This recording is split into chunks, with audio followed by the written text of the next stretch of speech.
umalis na tayo dito. Sandali nga, sandali nga. Ginagago mo ba ako? Rod, hindi eh. Magpapaliwanag ako sa'yo pero hindi dito. Umuwi na muna tayo.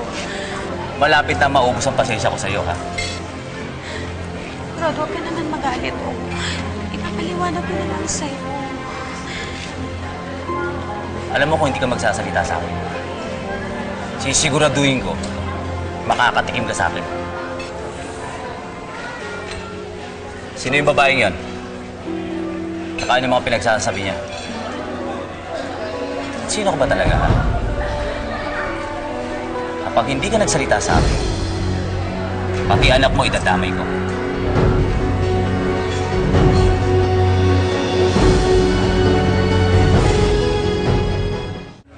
Ano? Nagsasalita ka na? Kanina pa ako nagtatanong ni Isa, wala kang sinagot sa akin.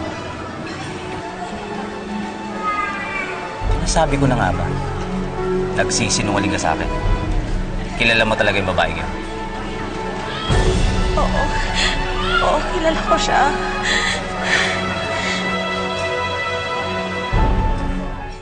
Hindi ka pa rin nadala. Pati ako lolokohin mo. Rod, kilala ko yung babaeng yun. Pero kasi kilala niya rin kasi yung mga taong tinakbuhan ko. Eh, natatakot ako na kapag nalaman nung mga kilala namin, sundan nila ako dito. Ibig sabihin, Isabel ang pangalan mo.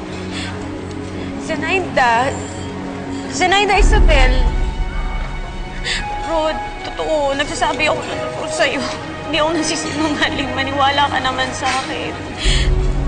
Patawarin mo ko, Rod. Gusto ko sanang sabihin sa'yo to bago tayo pumunta dito. Eh, kaso natatakot ako na baka magalit ka. Baka sabihin mo na hindi ako sumusunod sa'yo. Kung gusto mo maging maayos ako sa'yo, sasabihin mo ang lahat. Oo, pangako, Rod. Halika na. Baka sumunod pa yung babaeng yun.